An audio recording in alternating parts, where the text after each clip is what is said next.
Bonjour à tous. Merci également pour l'invitation à Nicole et à toute l'organisation de la MISEC pour cette journée. Donc voilà, moi je m'appelle Stéphane Fizen, je suis kinésithérapeute au Clinique Saint-Luc, donc spécialisé dans tout ce qui est exercice médecine, prise en charge des patients en oncologie principalement.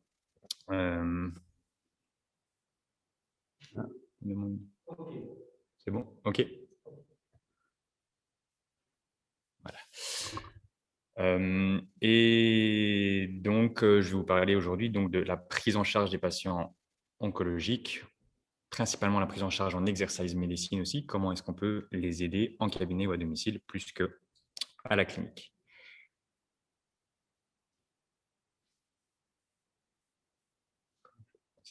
Voilà. Voilà.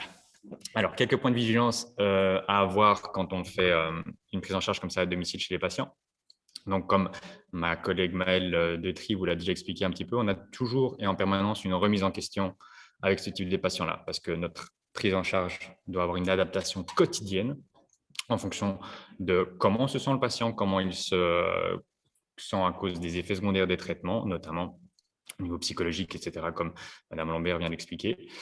On va axer quand même l'importance du renforcement musculaire chez ces patients-là pour lutter contre les différents effets secondaires des traitements et être conscient, comme on l'a déjà dit, des good days, bad days, donc vraiment les bons jours et les mauvais jours chez ces patients-là, à adapter en fonction de la situation de chaque patient. Parce que chaque patient va être différent, on ne peut pas appliquer une formule magique, un traitement exactement le même pour chacun. Chacun va réagir différemment au traitement, différemment à l'annonce du diagnostic.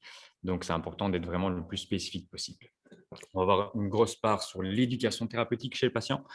Donc, l'importance du projet de vie, du projet thérapeutique, comme on vient de l'aborder juste l'exposé précédent. Et donc, l'aspect psychologique est primordial également. C'est une prise en charge globale du patient, donc, comme on l'a déjà dit, multidisciplinaire, pluridisciplinaire, transdisciplinaire. Être très attentif comme à l'écoute du patient. On va pas seulement venir avec nos objectifs thérapeutiques, mais l'intérêt, c'est vraiment de suivre les objectifs du patient directement, ce que lui, il a besoin de faire dans son processus de prise en charge et nécessité d'être clair avec le patient aussi. Et parfois, il va falloir faire le deuil de notre rôle en tant que soigneur, sauveur en quelque sorte. Malheureusement, il y a certains traitements ou certaines issues en quelque sorte qui ne sont pas très bonnes pour les patients. Donc, il faut vraiment prendre ça en compte et en considération et pas vouloir absolument se dire non, ça va aller, ça va aller, ça va aller, ça va aller. C'est intéressant d'accentuer, enfin, en tout cas, d'être positif et d'accompagner le patient aussi. Mais il faut rester quand même conscient aussi de la réalité. Alors, pourquoi est-ce qu'on peut faire une prise en charge en exercice thérapie chez ces patients-là? On l'a déjà exprimé avant, mais il y a tous les effets secondaires des traitements, que ce soit chirurgical, la radiothérapie, la chimiothérapie, l'hormothérapie, les thérapies ciblées. Tous ces traitements entraînent des effets secondaires sur lesquels nous, on va pouvoir agir par l'exercice. Il y a un autre facteur à prendre en compte, c'est l'âge moyen de la population. En règle générale, on a quand même une population atteinte d'un cancer qui est aux alentours de au moins 60, 65 ans, 70 ans. Et donc, fatalement, on va avoir des personnes qui vont potentiellement, en tout cas, être un peu moins actifs. Donc, la raison pour laquelle il va falloir essayer de travailler cette condition physique.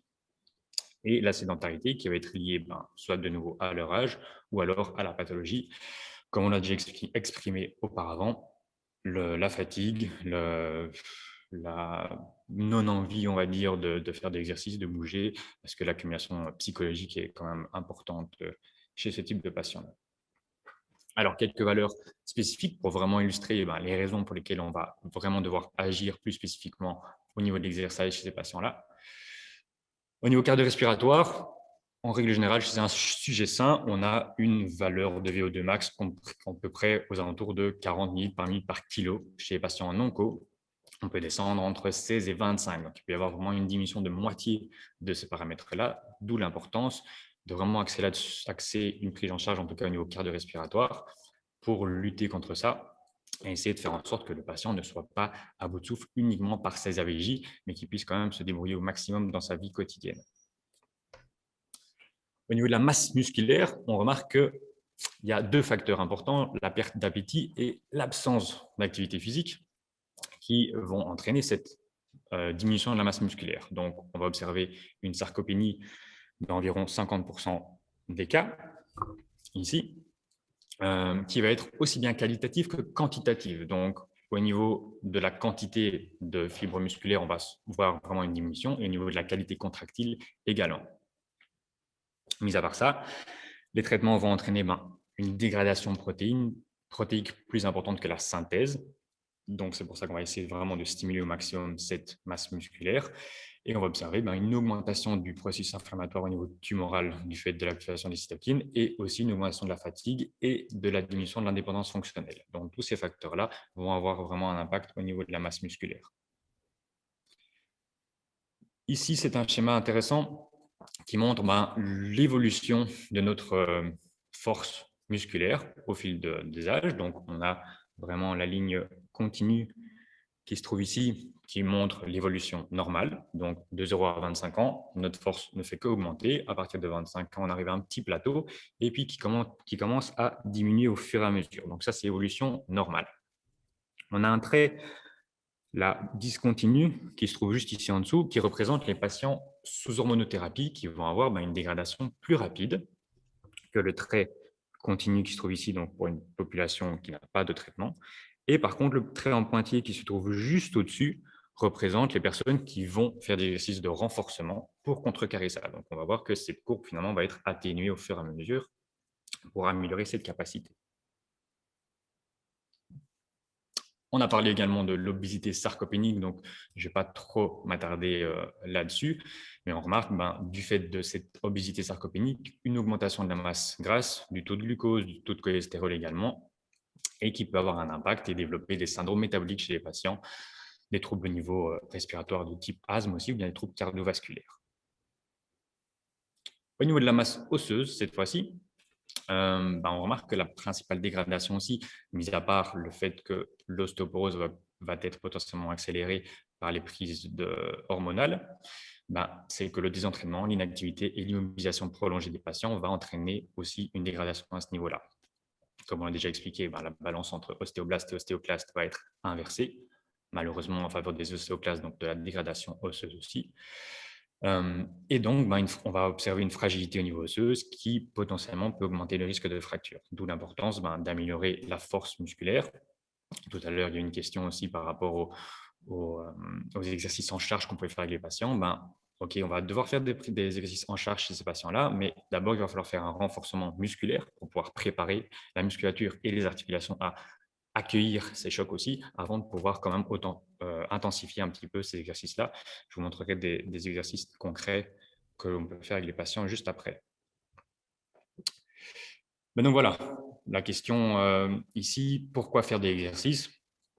C'est vraiment pour lutter contre tous ces effets secondaires-là dont je viens de parler aussi, et tout ce dont on a déjà parlé en début de matinée.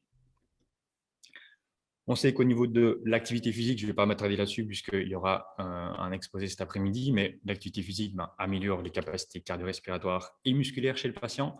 On remarque également qu'on peut avoir une corrélation au niveau psychologique. Donc, en fait, ça va permettre aux patients de se rendre compte qu'ils sont encore capables de faire beaucoup d'exercices, qu'ils imaginaient qu'ils allaient être fort dégradés, qu'ils allaient avoir plus de difficultés à faire tel ou tel exercice. Et au final, ils se rendent compte, OK, moi, je suis encore capable de faire autant de kilomètres, de marcher à telle vitesse, de faire encore de la marche nordique, de faire du vélo, de faire des pompages, peu importe. Et donc, ça va stimuler l'espoir aussi qu'ils ont, de se dire, en fait, j'imaginais que j'allais me dégrader nettement plus. Et je me rends compte que je peux faire pas mal de choses.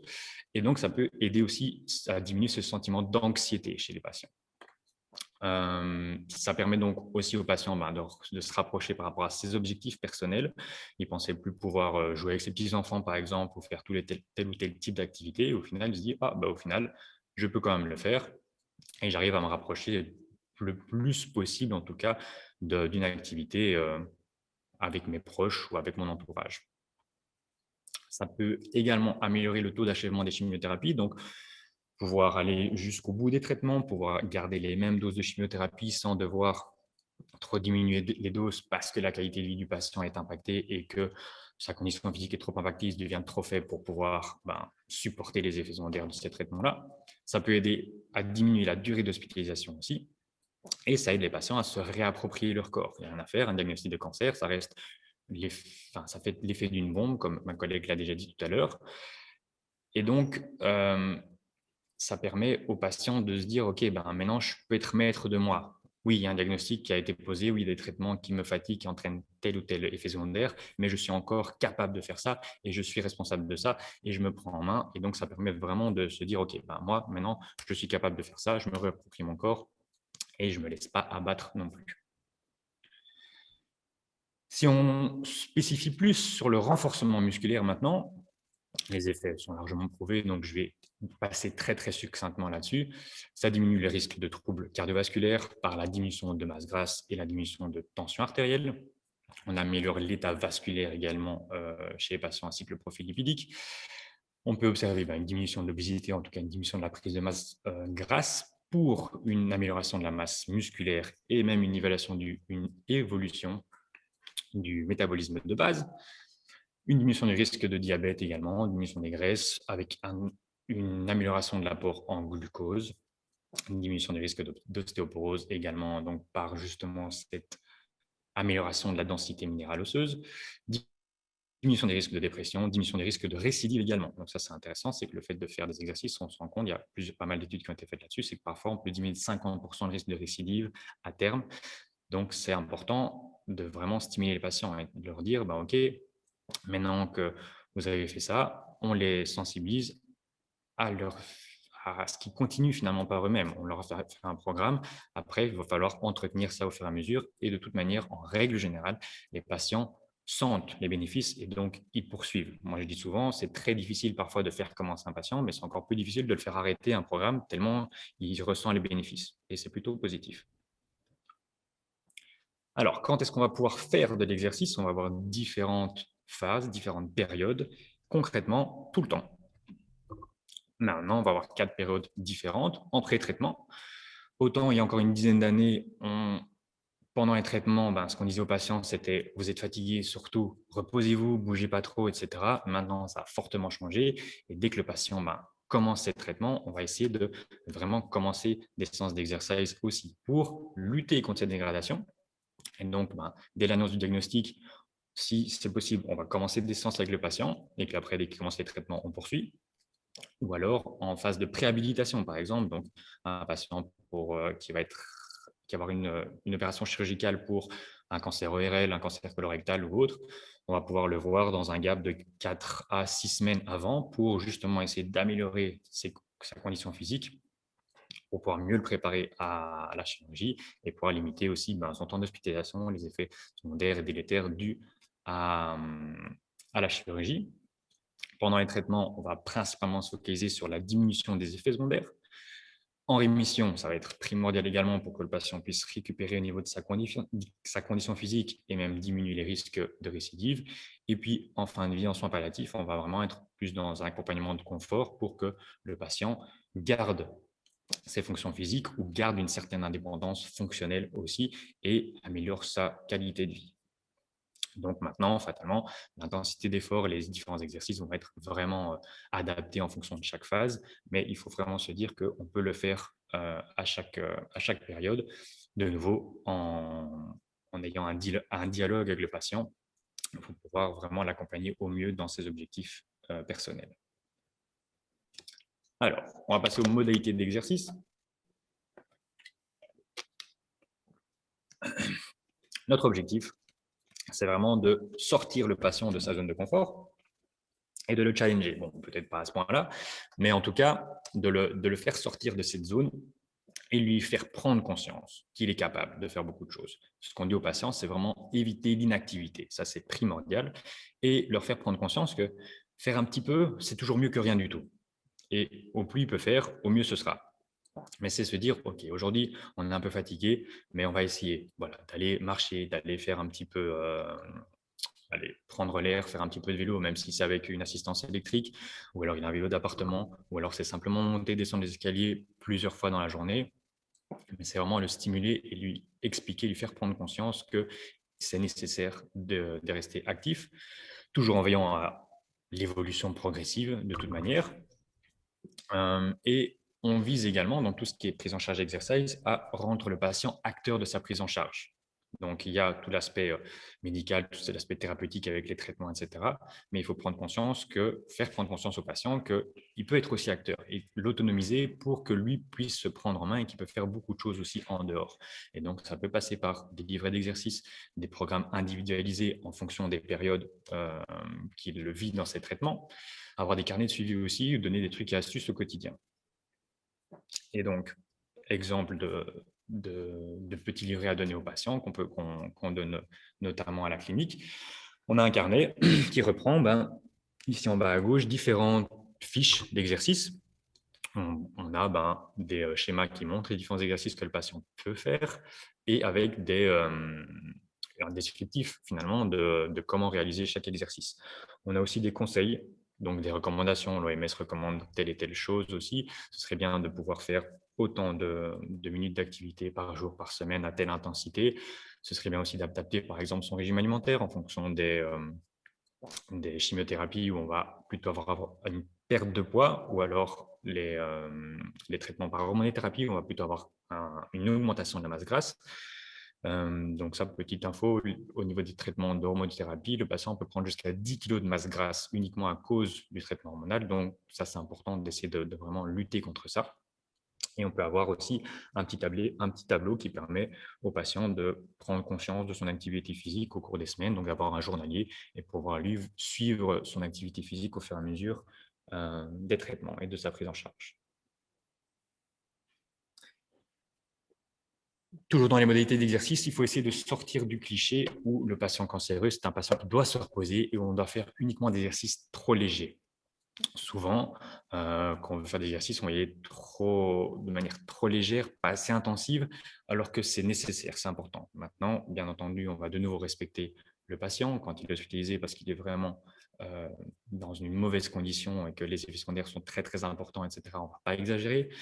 Mais de nouveau, on va profiter des bons jours et des mauvais jours. Dans les bons jours, on va essayer d'intensifier un maximum et de prouver au patient qu'il est capable, d'essayer de repousser ses limites au fur et à mesure. Et puis, les jours où ils sont plus faibles, alors là, on va vraiment écouter. Et ça peut être juste des soins de confort, des massages, de relaxation, des choses qui peuvent vraiment aider le patient au niveau psychologique également. Mais il faut en tout cas pas partir en première intention. Voilà, le patient cancéreux, d'office, il va être fatigué, etc. D'office, je vais y aller doucement. Non, quand c'est possible, on y va et il faut vraiment ne pas hésiter à le stimuler. Quelques outils pour vérifier justement à quelle intensité d'effort on est avec eux. Tout d'abord, si vous avez un cardio-fréquence-mètre, vous pouvez l'utiliser donc avec une ceinture. Ou alors, maintenant, à l'heure actuelle, sur les smartphones, c'est bien, il y a des capteurs pour mesurer la fréquence cardiaque. Donc ça peut être très facile aussi à utiliser. Pour qu'on se situe dans les bonnes tranches de fréquence cardiaque, il faut être entre 65 et 85% de la fréquence cardiaque maximum chez le patient. Soit on prend une valeur théorique, ou alors si le patient a une épreuve à l'effort, alors on peut se baser sur ces valeurs-là.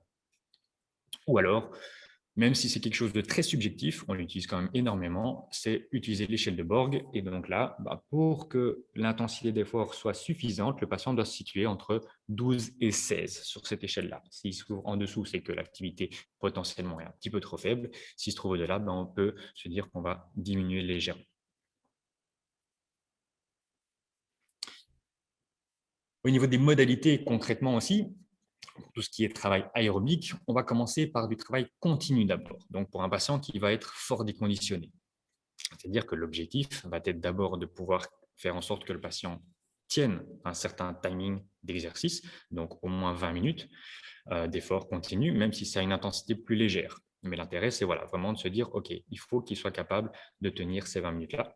Et puis, au fur et à mesure, on va pouvoir augmenter l'intensité de l'effort. Et très rapidement, si c'est possible, on va essayer de passer à des exercices d'intervalle training pour justement stimuler un petit peu plus. Et ce sont des exercices qui vont être plus facilement tolérés par le patient parce qu'on va avoir ces pics d'intensité élevés et puis après les phases de récupération active. Et puis après, on revient élevé, phase de récupération, etc. Plutôt qu'un travail continu où finalement l'intensité d'effort reste tout le temps la même et le patient se fatigue de plus en plus. Au niveau des exercices, concrètement, on peut tout faire avec ces patients-là. De nouveau, en respectant les différentes modalités, indications et contre-indications, mais on peut faire du vélo, du tapis roulant, de la marche, du vélo elliptique, du rameur, de la course à pied, de la natation. L'objectif, c'est vraiment de trouver une activité qui plaît aux patients.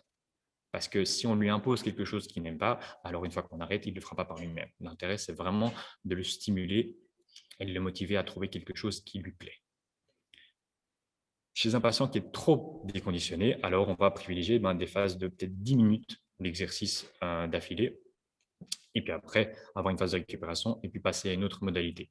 Pourquoi est-ce qu'on recommande 20 minutes? C'est parce qu'à partir de 20 minutes d'effort, on observe vraiment des impacts physiologiques au niveau du corps. Pour tout ce qui est renforcement musculaire, ici, l'intérêt, c'est d'essayer de varier aussi les différents exercices. On peut vraiment faire de tout, à savoir des exercices avec des poids haltères, des exercices avec des TRX, des exercices avec le poids du corps simplement, des exercices avec des élastiques, des exercices avec des Swiss balls. L'intérêt, c'est vraiment d'essayer de varier aussi. C'est important d'amener de la variété pour pas que le patient s'ennuie déjà et qu'il prenne vraiment plaisir à le faire. C'est toujours intéressant d'avoir un aspect plus ludique quand on donne un exercice parce que ça stimule le patient à vraiment aller et se dépasser. Il faut parfois se poser la question, ok, si moi je faisais ce type d'exercice-là, est-ce que ça me plairait de le faire? Est-ce que faire 3 séries de 15 exercices à chaque fois, ça me stimule et ça me motive? Si ce n'est pas le cas, ça peut être intéressant de rajouter des petits exercices différents aussi. Donc, on va le voir juste après aussi. En tout cas, amener un attrait pour les exercices. Au niveau des modalités, je vais les reprendre juste après, mais l'objectif, c'est vraiment de travailler les grands groupes musculaires. Donc, chez un patient en onco, ça ne va pas être très utile de faire uniquement et travailler des rotateurs internes ou externes d'épaule, sauf s'il y a un souci à ce niveau-là, mais on va vraiment essayer d'axer sur des travaux, sur des exercices qui vont travailler des plus amples amplitudes de mouvement et des plus grands groupes musculaires également. Donc, au niveau des recommandations, on remarque qu'il va falloir de nouveau stimuler les patients. Donc, on essaie de faire en sorte qu'ils ne se restreignent pas dans leur activité, mais même si c'est juste de la marche lente, de faire du vélo d'appartement, ça peut être intéressant. Il y a juste quelques contre-indications aussi, donc où on va éviter l'exercice physique, c'est lorsque le patient présente des phases de neutropénie. Donc, ma collègue en a parlé tout à l'heure, au niveau de la toxicité hématologique, on peut avoir des baisses d'immunité chez le patient. Et donc, on va éviter les piscines publiques, on va éviter d'aller en salle de sport. Bon, pour le moment, elles sont fermées, donc c'est facile. Mais en tout cas, on va essayer d'éviter que le patient ait des contacts comme ça rapprochés avec d'autres personnes qui pourraient potentiellement créer un impact au niveau infectieux chez ce patient-là.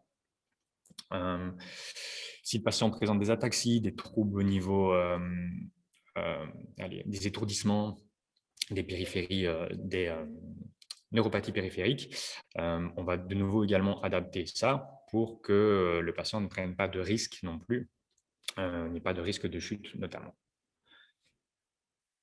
Ce qu'on recommande, c'est minimum 3 à 5 fois par semaine. Donc ici, je ne l'ai pas précisé, mais on est pour des activités de type aérobique.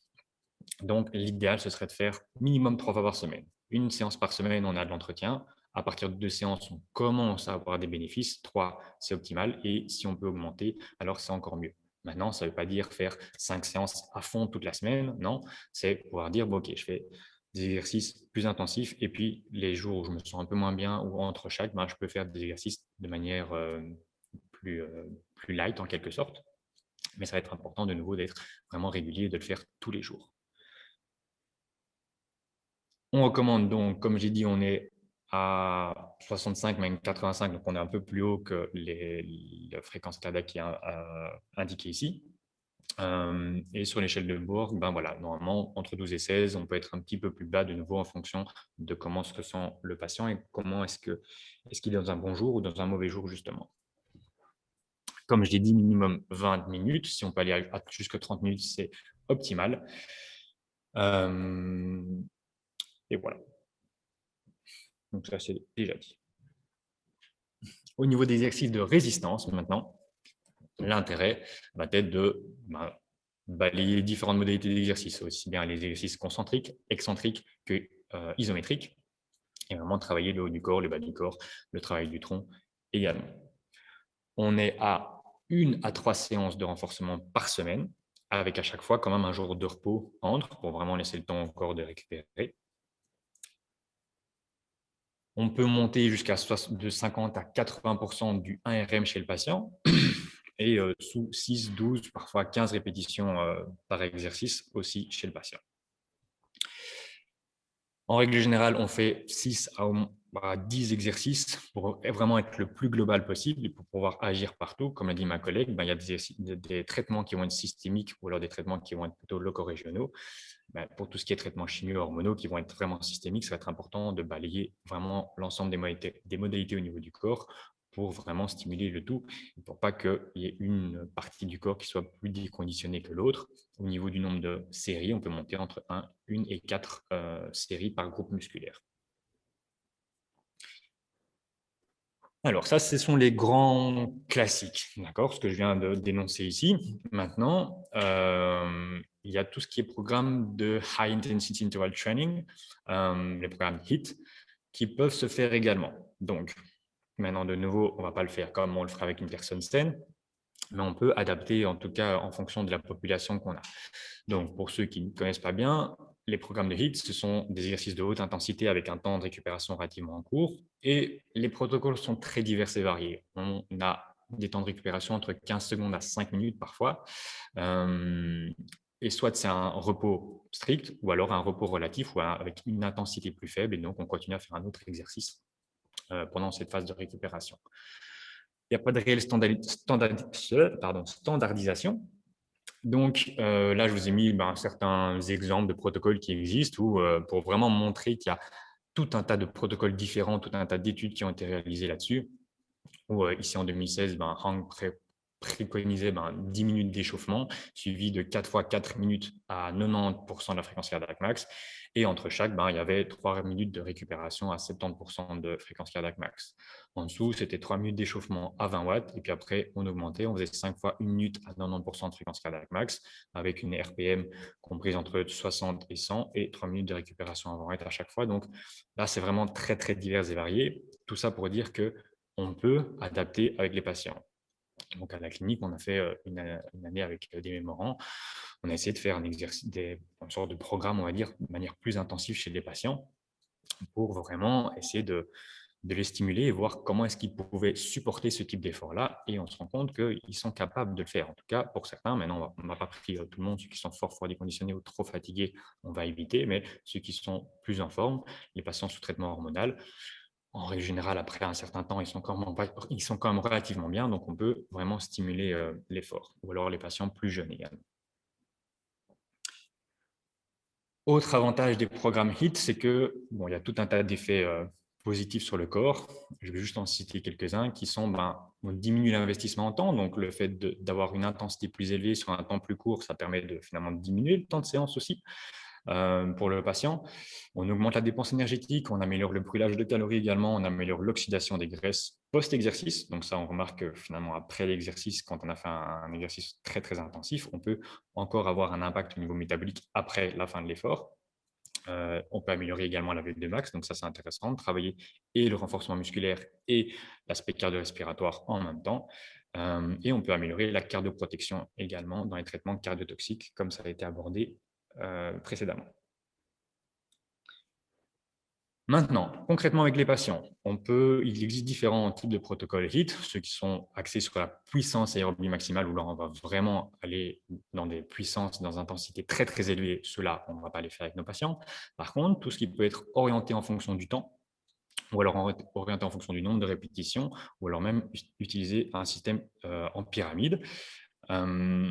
Donc, orienté en fonction du temps, on peut faire des circuits de training, par exemple. Ou là, si on prend l'exemple qui se trouve juste ici, on peut faire des squats suivis de pompage, des jumping jacks, des fentes, des exercices de planche pour le tronc. Bon, ici, à chaque fois, il y a des temps différents, mais on pourrait très bien imaginer d'homogénéiser le temps et faire 60 secondes à chaque fois par exercice, et puis après, on switch. C'est intéressant à faire pour un patient seul, ou alors c'est intéressant à faire quand on le fait en groupe, ou alors même s'ils ne sont que deux, ou alors même si on est seul avec le patient, qu'un patient fasse l'exercice et qu'on fasse un autre et on switch, ou alors on fait à chaque fois le même exercice ensemble, peu importe. Mais ça permet d'amener un côté un peu plus fun aussi à l'exercice et à la séance.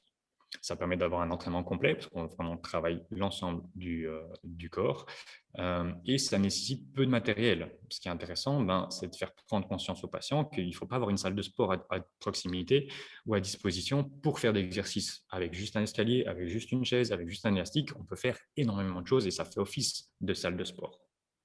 Ce qui est intéressant aussi dans ce modèle-là, c'est qu'on est souvent conditionné à faire 3 séries de X répétitions ou 4 séries de X répétitions. Quand on a un peu plus de patients, enfin des séances de groupe, ou alors même quand on a un patient plus déconditionné, pour connaître un petit peu son maximum, on pourrait faire très bien, au lieu de faire 3 séries de X répétitions, on va faire plutôt 3 séries de 45 secondes. Et pendant 45 secondes, l'objectif, ce n'est pas de faire un maximum de répétitions, mais c'est plutôt de tenir l'effort jusqu'à ces 45 secondes-là. Et comme ça permet de voir combien de répétitions le patient est capable de faire et quel est son maximum à lui. Système en pyramide. Donc là, on peut prendre de nouveau différents types d'exercices où on va commencer avec peu de répétitions et puis à chaque exercice, on augmente petit à petit le nombre de répétitions jusqu'à arriver, par exemple, là, on commence à 10 répétitions jusqu'à 50 répétitions. Au milieu, on fait 1 minute d'un exercice, par exemple de planche ici, et puis après, on redescend de nouveau la pyramide. Soit on le fait comme ceci, ou alors on peut commencer à 50, disons, répétitions, et puis diminuer 40, 30, 20, 15, 10, et puis après, remonter. Donc là, il y a vraiment plusieurs manières de faire et d'adapter ce type d'effort. Une troisième méthode que je trouve très intéressante, qui s'appelle la méthode Lejar, la méthode 3-7, qui a aussi un certain protocole. Cette méthode est intéressante parce qu'elle permet de faire 25 répétitions d'un exercice. Et donc, le principe, c'est de faire, pourquoi 3-7 ? C'est parce qu'on a une première série de 3 répétitions, et puis après une deuxième de 4 répétitions, et puis après 5 répétitions, 6 répétitions, et puis 7 répétitions. Au total, 25 répétitions pour l'exercice. Les protocoles de base, c'est on peut monter à 80% de 1 RM chez les patients avec un repos de 5 secondes. C'est quelque chose de très contraignant quand même. Donc ça, c'est pour des personnes même saines, c'est quand même relativement intensif. Donc là, l'exemple, c'est de faire 3 répétitions pour la première série à 80% de RM, 5 secondes de pause, et puis après 4 répétitions, et puis 5 répétitions, 6 répétitions, 7 répétitions. C'est très, très difficile, ça. Donc, ce qu'on peut faire, c'est plutôt l'adapter. Et au lieu de faire 5 secondes de pause, on va faire 15 secondes, ou 10 ou 15 secondes, pas de pause, mais de récupération. Et c'est soit un repos complet ou alors un repos relatif. L'objectif de cette méthode-là, c'est au final d'amener une sorte d'hypoxie au niveau du corps pour stimuler la production aussi de capillaires et donc essayer de travailler plus cette hypertrophie musculaire. Et donc, ce que je vous propose, pour ceux qui ne connaissent pas, on va se lever. Comme ça permet de bouger un petit peu. Parce que moi, j'ai besoin de bouger, rester trop longtemps assis. J'ai un petit peu mal au dos. Et on va tester ensemble directement. Donc, cette méthode-là, on va faire un exercice très facile de squat. D'accord ? Donc, le squat, on vient simplement, comme si on s'asseyait sur une chaise, et puis on vient se relever. Et on va faire d'abord 3 répétitions. Et puis après 4 répétitions, 5 répétitions, 6 répétitions, 7 répétitions. Entre chaque, on va faire une pause de 10 secondes. Et soit on maintient en bas 10 secondes en contraction isométrique, ou alors si ça devient trop difficile, alors on reste en l'air. OK ? Est-ce que c'est bon pour les cadrages ? Oui. OK. Donc, on va y aller tous ensemble. On démarre. Donc, j'espère que tout le monde est levé maintenant. Et on démarre d'abord par 3 répétitions. Donc, on vient descendre 1, et puis on remonte 2 et 3. On reste en bas où on se lève et on maintient 10, 9, 8, 7, 6, 5, 4, 3, 2 et 1. Et on remonte. C'est parti pour 4 directement.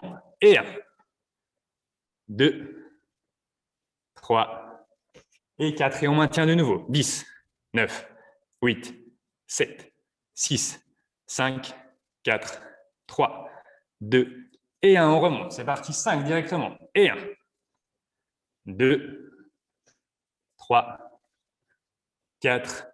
Et on maintient de nouveau. 10, 9, 8, 7, 6, 5, 4, 3, 2, 1. Plus de série, ça commence à chauffer un petit peu. On y va pour 6. Et 1, 2, on respire. 3, 4, 5 et 6 de nouveau, on maintient. 10, 9, 8, 7, 6, 5. Continue à bien respirer, c'est important. Hein. 3, 2, 1. Encore une dernière série directement. Allez, courage. Et 1, 2, 3, 4, 5, 6 et 7. Là, on peut relâcher. OK. Voilà, donc ça, c'était juste pour vous donner un petit exemple. Vous ne l'avez pas vu, mais ici, dans la salle, tout le monde le fait et tout le monde le sent, donc c'est bien. Donc, normalement, vous avez tous senti voilà, les travails au niveau des quadriceps. Maintenant, je suis tout à fait d'accord. On n'est pas dans les conditions optimales parce qu'il aurait fallu s'échauffer un petit peu avant, etc. Mais c'est simplement pour vraiment faire prendre conscience de l'impact que ça paraît rien de faire ça. Mais quand on l'expérimente, c'est difficile, c'est pas évident et on ressent l'effort directement. Je récupère un peu mon souffle parce que parler en même temps, c'est difficile. Et donc là, on l'a fait en squat. C'est un exercice relativement facile. C'est quelque chose qu'on fait tous les jours, se lever, s'asseoir. Je vous invite à le faire par vous-même en fente avant. Par exemple, faire juste une fente, vous allez sentir que ça travaille nettement plus.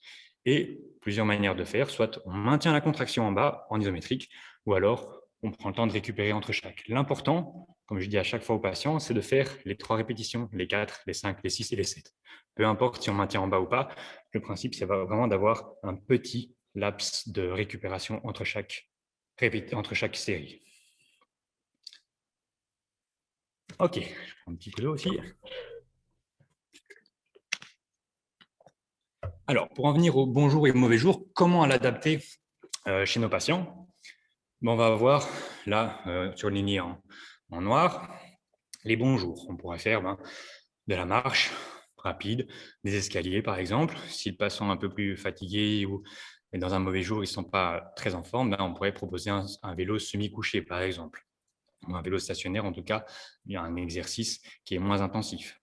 Et bonjour toujours, on peut faire des exercices avec des élastiques, des cross-training par exemple, qu'on peut trouver dans n'importe quel magasin de sport aussi, qui ont une certaine résistance, qui va de 5 kg, 15 kg, 25 kg, 35, etc. On peut augmenter. En règle générale, avec les patients, on est plutôt à une résistance de 5, 15, voire 25 kg maximum.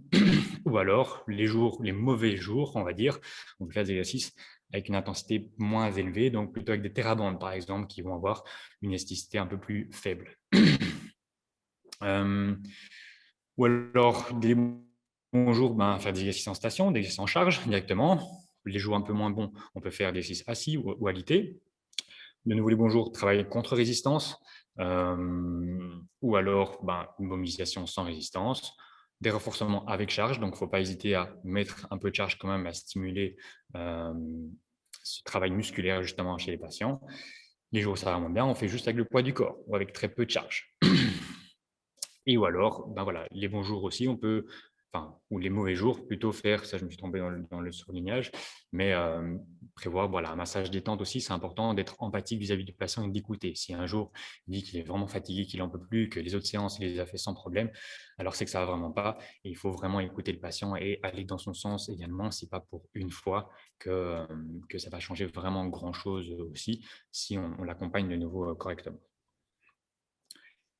Alors, quelques contre-indications et questions classiques que l'on peut se poser dans la prise en charge. Comme on l'a déjà abordé tout à l'heure, un patient sous chimio qui fait de la température, c'est une urgence médicale et il faut l'envoyer aux urgences directement. 38 de température, c'est directement aux urgences. On ne prend pas de risque avec ces patients-là et en règle générale, ce sont des patients, quand ils arrivent aux urgences, ils sont pris immédiatement pour ne pas qu'on les laisse en salle d'attente avec d'autres personnes. C'est important d'être conscient des prises de sang aussi du patient pour pouvoir orienter le programme en fonction de son anémie, de sa thrombopénie, etc., comme ça a été abordé plus tôt. La fatigue. C'est important de faire prendre conscience que, ou pire, la fatigue ne sera pas trop accentuée par l'exercice parce que ce n'est pas la même fatigue. La fatigue qui est entraînée par les traitements va être une fatigue, les patients la décrivent souvent comme une sorte de perte d'énergie vitale. Parce que c'est vraiment le corps, ils n'ont pas d'énergie pour le faire, mais le repos n'y change pas grand-chose. Et on se rend compte souvent que le fait de faire de l'exercice va fatiguer le corps physiquement pour que le patient puisse mieux se reposer et mieux récupérer aussi. Donc, c'est l'intérêt d'essayer de vraiment stimuler. Et souvent, les patients, après une séance d'exercice, ils sont plus en forme, ils se sentent plus stimulés, ça les aide à remonter un petit peu leur tonus musculaire. En cas de nausées, de troubles digestifs, il n'y a pas de données très claires à ce niveau-là, mais ça peut être une cause d'abandon pour le patient. Donc, c'est pour ça que c'est important de respecter quand même le patient. Les jours où ils sont moins bien, qu'il y a de fortes nausées, on y va plus calmement avec les exercices. Comme l'a dit ma collègue Maëlle tout à l'heure, on ne va pas faire d'exercices aérobiques très intensifs parce qu'alors là, on peut stimuler un petit peu les gènes au niveau digestif. En ce qui concerne les douleurs, c'est important de connaître les informations médicales à ce niveau-là. Et si besoin, pourquoi pas combiner la prise d'antidouleur avant la séance et stimuler le patient à avoir un carnet de suivi, se dire, OK, est-ce que les douleurs arrivent de manière cyclique et ce sont toujours au même moment dans les cycles de chimio ou après la prise d'hormonothérapie, peu importe, mais c'est intéressant voilà, de pouvoir cadrer un petit peu tout ça. En ce qui concerne tout ce qui peut être tumeur au niveau osseuse, métastase osseuse, ça va être différent de l'ostéoporose. Donc là, on va plutôt éviter des exercices à choc parce que là, l'os est vraiment fragilisé et le fait de faire des chocs, si le corps n'est pas préparé, on risque vraiment d'amener des placements vertébraux ou alors des fractures à ce niveau-là. Donc là, ça va falloir être un peu plus précautionneux à ce niveau-là. On peut faire des exercices de type isométrique, par exemple, sans souci, mais on va, par exemple, éviter des rotations trop importantes, des flexions trop importantes qui vont venir vraiment solliciter les articulations de manière trop exagérée.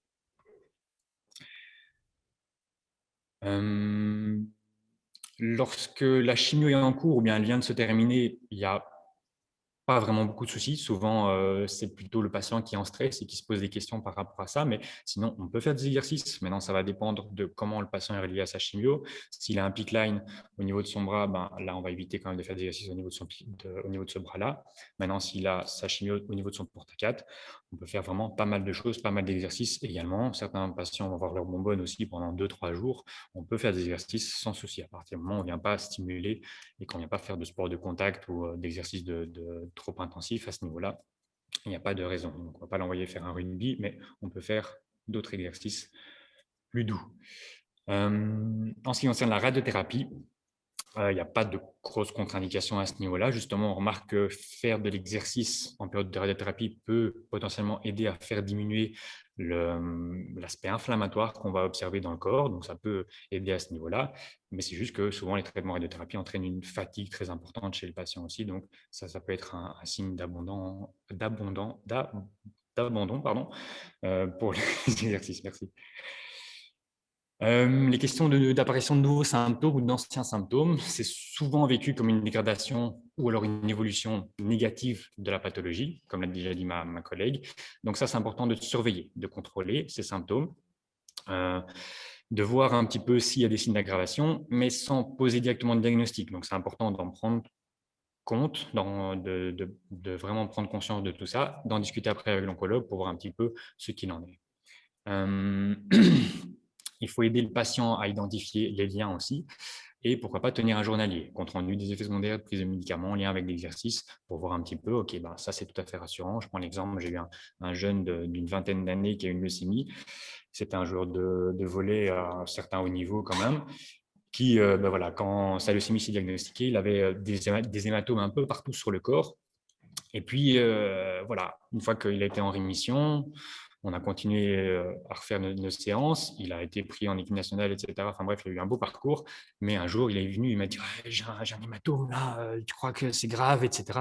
Puis je lui ai demandé mais qu'est-ce que tu as fait? Est-ce qu'il s'est passé quelque chose à l'entraînement? Et puis il m'a dit oui, effectivement, à l'entraînement, j'ai pris un choc, etc. Donc c'est toujours bien de pouvoir relier l'histoire du patient à quelque chose. Si on remarque qu'il n'y a aucun lien, alors là, on peut potentiellement essayer d'investiguer aussi également un peu plus. Mais c'est important de le rassurer aussi par rapport à tout ça. Ça, c'est quelque chose qui a déjà été abordé un peu plus tôt avec ma collègue, donc ça peut être intéressant d'avoir ce tableau en tête. Si le patient présente l'un de ces signes-là, ça peut être potentiellement un signe de récidive chez le patient. D'accord? Donc, soit une réapparition d'anciens symptômes, grosseur, douleur, nouvelle ou inhabituelle, une perte de poids inexpliquée, une perte de poids trop rapide sur un laps de temps très très court. En règle générale, ce n'est pas vraiment bon signe. Des saignements, des ecchymoses inexpliquées, des réactions allergiques également, de la fièvre sans raison apparente ou des maux de tête qui ne passent pas, un essoufflement très précoce, la présence de sang également dans les selles ou dans les urines. C'est toujours signe en tout cas qu'il y a quelque chose qui ne va pas. Une toux qui ne se calme pas également, tout ce qui est nausée, vomissement, diarrhée, perte d'appétit. Un seul de ces signes, c'est intéressant quand même d'avoir un contact avec l'oncologue. Alors, en pratique, maintenant, je vais très brièvement passer là-dessus. On peut faire quelques évaluations physiques avec le patient. Donc, par exemple, l'évaluation du 1RM pour voir la force maximale du patient. Il y a différents protocoles qui existent.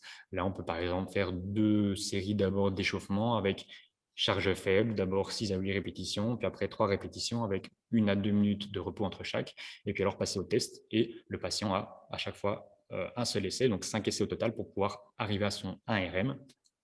C'est possible de le faire avec des patients oncologiques. On peut charger aussi, de nouveau, adapter en fonction de chacun. C'est possible, si jamais le patient est fort conditionné, de tester son CRM plutôt. Donc, au lieu d'aller chercher le 1RM, on va chercher un test sous-maximal à ce niveau-là. Il y a des formules qui existent avec des tables de correspondance pour pouvoir se dire, OK, le patient a fait 5 répétitions, 7 répétitions. Je mets tout ça dans la formule ci-dessous. Et ça me donne finalement la charge maximale du patient, même s'il n'est pas arrivé directement. Ça reste théorique, ça reste des approximations, mais ça permet quand même de donner une bonne idée aussi aux thérapeutes et aux patients pour pouvoir après faire le suivi et faire l'évaluation et la réévaluation au fur et à mesure. Voilà l'étape de correspondance dont je parlais. Ce qui est intéressant, c'est de faire des évaluations fonctionnelles chez le patient aussi. Donc, par exemple, un sit-to-stand, donc c'est se lever et s'asseoir d'une chaise.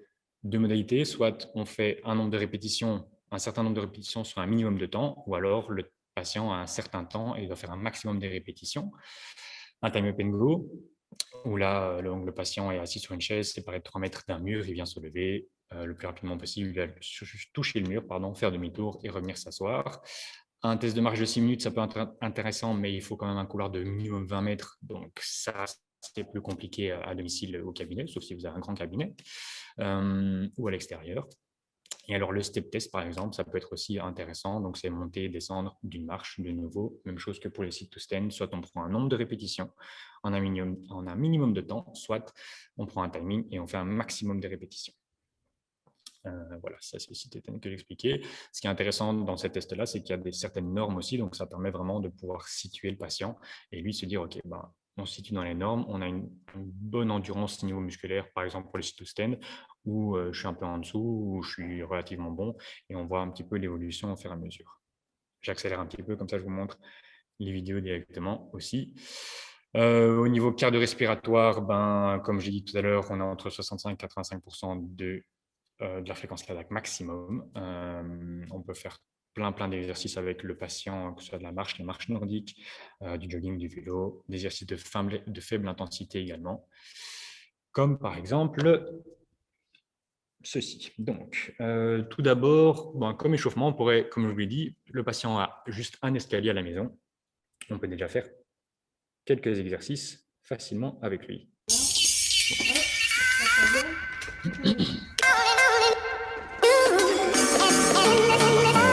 La marche et puis la deuxième, puis la troisième.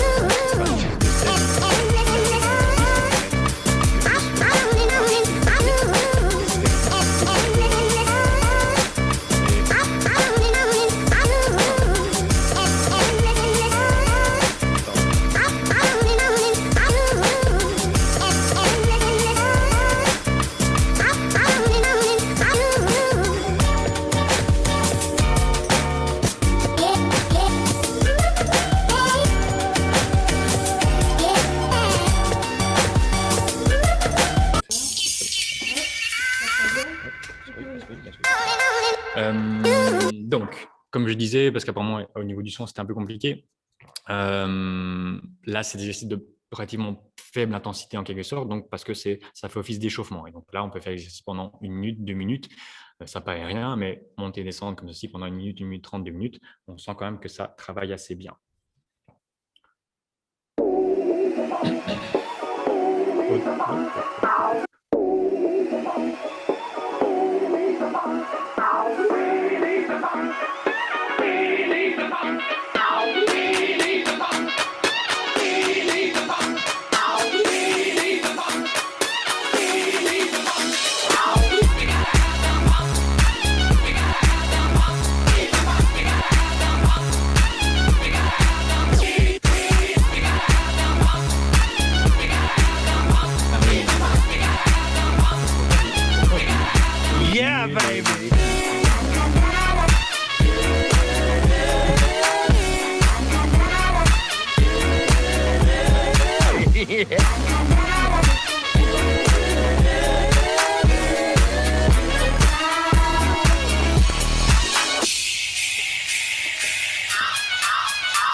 Exercices aussi. Bon, là, c'est dans un long couloir, d'accord, mais on pourrait l'imaginer à l'extérieur aussi, ou simplement voilà, avec une rampe et pouvoir se mettre en position de pompage dessus.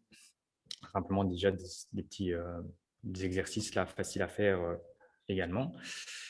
Et alors là, c'est pour vous montrer un petit peu voilà, ce qu'on peut faire, jusqu'où on peut aller avec les patients aussi. Donc là, ça représente plutôt les séances de groupe qu'on fait à la clinique, mais c'est surtout pour vous montrer les différents types d'exercices aussi. Donc, on va commencer par tout un tas d'exercices au sol, de renforcement du tronc. Puis après, souvent, on travaille en circuit training où on va faire voilà, différents petits exercices qui vont se suivre de nouveau.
Choc, là, typiquement, ce type d'exercice-là.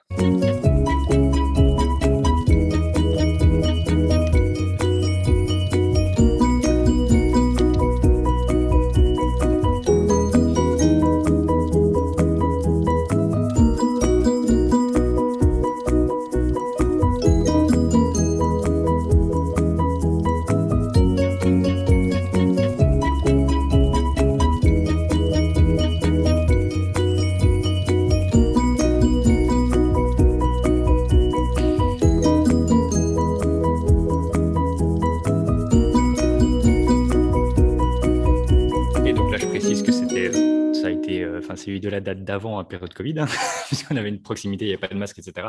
Et que voilà, de temps en temps, il y a des patients qui viennent avec quelque chose à manger, à faire goûter de chez eux. Et voilà, ça te permet d'avoir une bonne ambiance aussi à ce niveau-là. Voilà, j'arrête là. Hop. Il y a d'autres exercices, mais je crois que je vais arrêter là pour passer aux questions. Voilà. Voilà, on va passer aux questions. Réponses. Merci beaucoup pour avec plaisir. exposer. Alors, on a deux questions. Il y en a la première qui dit concrètement, existe-t-il dans la nomenclature INAMI un code permettant de prendre en charge ces patients en groupe, effet de groupe bénéfique, dans un milieu hospitalier? Et si oui, combien de temps dure une séance? Merci. Alors oui, en hospitalier, oui. Donc, c'est le seul cas qui existe à condition qu'on ait un service de médecine physique. Donc, parce que ce type de séances-là sont prescrites en cas. Donc, on dépend d'un médecin de médecine physique et le patient a droit à 48 séances sur l'année. Donc, à raison de 2 séances par semaine, ça fait environ 6 à 8 mois de prise en charge où le patient a 18 cas 20 et puis après 30 cas 15. Et alors, elle demande comment gérez-vous la durée du traitement court lors d'une séance à domicile, double séance ou fréquence par semaine augmentée? Merci pour les squats, ça fait du bien. Avec plaisir pour les squats. En fait, ce que moi j'essaie de faire beaucoup à domicile ou au cabinet, c'est de pouvoir autonomiser très rapidement le patient. Donc, c'est vrai que la nomenclature permet pas de faire plus que 30 minutes normalement. Maintenant, au cabinet, ça peut être intéressant d'avoir juste, si on a un vélo, si on a un tapis ou ce genre de choses, pouvoir se dire, OK, le patient vient un peu plus tôt, il peut faire peut-être ces 15-20 minutes de vélo ou de tapis pendant qu'on est en autre séance et autonomiser le patient comme ceci, puis après faire la partie renforcement musculaire. Donc, en règle générale, moi, voilà, je privilégie cette partie-là de renforcement musculaire avec le patient. Ou alors, ce que je fais beaucoup, c'est donner des programmes finalement aux patients, d'exercices en plus, et donc pouvoir le dire, OK, quand je ne suis pas là, on peut faire ça, ça, ça comme exercice. Les jours où ça va bien, ce type d'exercice-là. Les jours où ça va un peu moins bien, un exercice un peu plus léger. Mais c'est vrai que malheureusement, on est fort limité au niveau de la nomenclature. Donc voilà, je sais qu'il y en a certains qui parfois font 3/4 d'heure, on va dire, de séance aussi. Donc voilà, ça dépend un petit peu du temps qu'on peut accorder à ce niveau-là. Parfois en cabinet, c'est plus facile quand on a un espace fonctionnel, par exemple, de pouvoir aller faire ce type d'exercice-là. Ou alors de prendre peut-être 2 patients en même temps qui ont à peu près le même type de traitement, le même type de prise en charge et pouvoir, voilà, chacun a leur séance d'une demi-heure, mais au final, il reste 1 heure, ils ont leur exercice. Voilà. Donc ça, potentiellement, ça peut être une piste, mais c'est l'aspect compliqué, on va dire, de ces prises en charge-là. J'ai encore une question. Lors de séances à domicile, comment adapter le traitement quand on doit aussi continuer une prise en charge manuelle pour problème d'épaule après un cancer du sein, par exemple? C'est très compliqué. C'est très, très compliqué.